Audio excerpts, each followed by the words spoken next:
Oh, sorry. I'm just headbanging. To Bangladesh!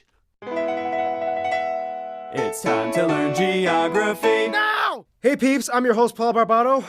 Insert intro thing because I didn't write anything. Let's dissect the flag. Now, you've probably seen this flag before and thought, who dipped the flag of Japan in a tub of algae? Well, it's not some green mutated version of Japan's flag, it's Bangladesh's. Essentially, the flag has a green field and red circle that is not in the center, but a little bit offset closer to the hoist side, and the reason for this is so that it looks centered when the flag is waving in the air. Green represents the lush, fertile green interior of the land of Bangladesh, and the red represents the sun. Simple! Moving on. Now, this is going to be really fun because Bangladesh has some of the most confusing territories on the planet. First of all, the country is located in Asia, east of India, and almost completely surrounded by India, including that narrow little Siliguri corridor, or the chicken's neck of India, a small but reasonably sized border with Myanmar in the southeast, and the Bay of Bengal located to the south. The capital and largest city is Dhaka, located in the lower central region right above the Padma River and the Ganges Delta. Now, here at Geography Now, one thing we love are enclaves and exclaves, because they are delightfully confusing, and it is with great honor that I present to you the country with the second most enclaves in the entire world, Bangladesh, right after India. When you hit the north of Bangladesh and the Rangpur region, all hell breaks loose and suddenly you see this huge mess of territories that are sprinkled around the entire border, owned and marked by each side. It gets especially messy when you go to the north of the Tista River by the Bengali town of Petgram and see a smorgasbord of over 60 enclaves and exclaves scattered in a weird random order that makes no sense. Many of these enclaves are first order and second order enclaves, that's enclaves inside of enclaves, and the world's only third order enclave, Dahala Kagrabari 51, a small crop field barely the size of 2 acres. This land is a piece of India within Bangladesh within India within Bangladesh. Talk about inception, or landception. Dahala Kagrabari 51 is actually owned by a Bengali farmer who lives on the Bengali side,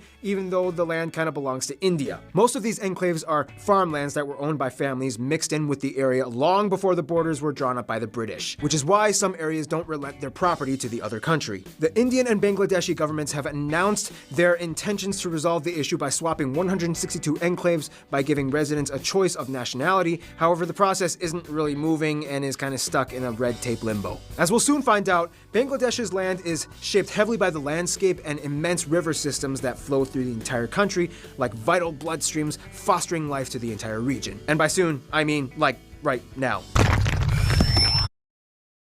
From the moment it leaves the factory, critical parts of your engine are building up deposits. And at Valvoline. By soon, I mean like right now.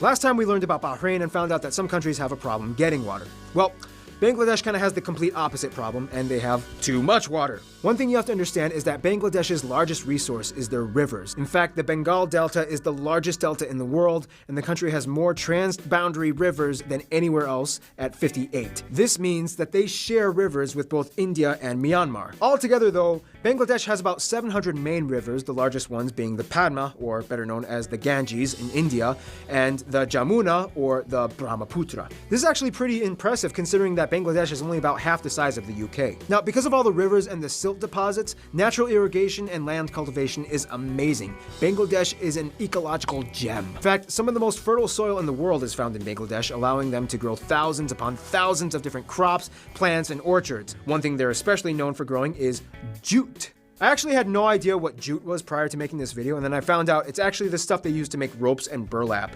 See? I'm just like one of you! I'm learning!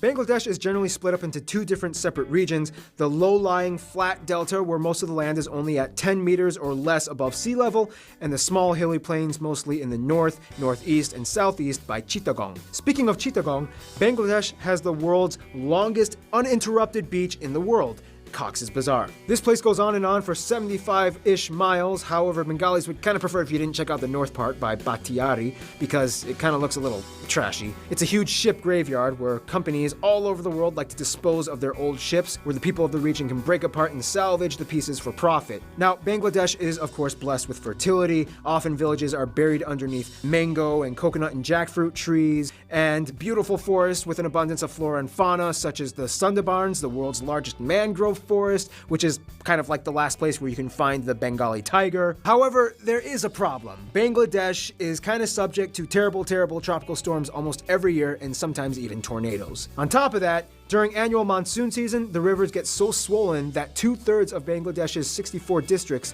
typically experience flooding that causes extensive property damage, loss of communications, loss of drinking water, loss of crops, and leads to the spread of disease, which eventually leads to death. It's kind of crazy though, because for such an environmentally rich area, the country has to deal with almost equally damaging environmental challenges. Now add on top of that the fact that Bangladesh is incredibly dense in population. Let's talk about that. Bangladesh's people have a very unique story in that they kind of had to, how can I put this? They had to fight 2 rounds for 2 separate independences, one of them from the British and the other from Pakistan.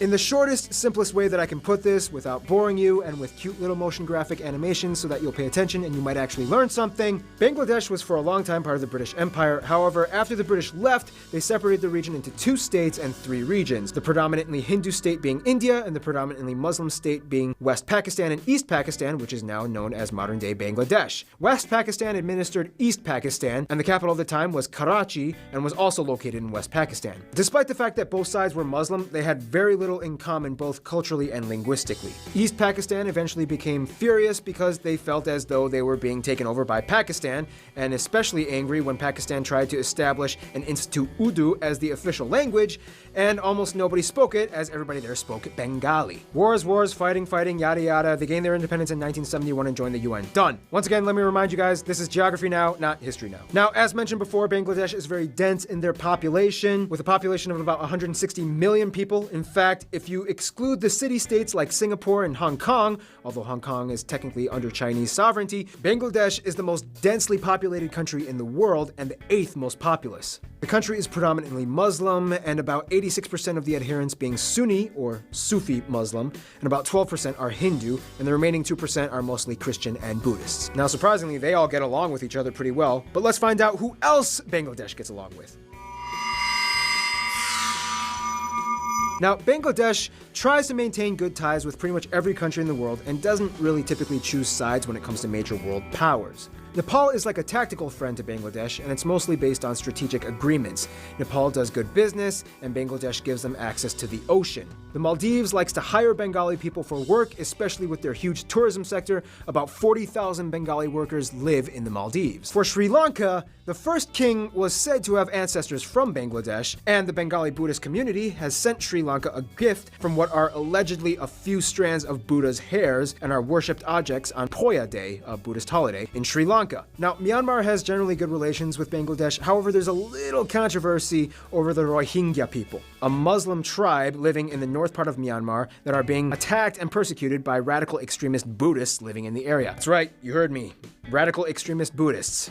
They do exist. Because of this, the Rohingya people have been flocking to Bangladesh as refugees, which has been causing them more and more drama as an already overpopulated and relatively poor country. The US was and still is the largest aid provider for Bangladesh and is one of the top trade partners in textiles. One thing that Bangladesh is like really good at making. I mean, have you seen the tags on the back of your shirts? It might just be from Bangladesh. However, Bangladesh is doing so well at developing their infrastructure that they've decreased their aid dependency from 85% in 1988 to about 2% in 2010. This is good for both countries. For the UK, yes, Bangladesh was part of the former British Empire, and even though they fought for independence and didn't like the British rule, the British culture still permeated the Bengali culture over the years, and it is very evident even today. I mean, their favorite sport is cricket, they drive on the left side of the road, and English is the second most commonly spoken language. To this day, despite the historical tension, the two countries get along just fine and have strong diplomatic ties. In terms of their best friends, though, they more or less might consider Bhutan and India. Bhutan, they only have 2 embassies in their entire country,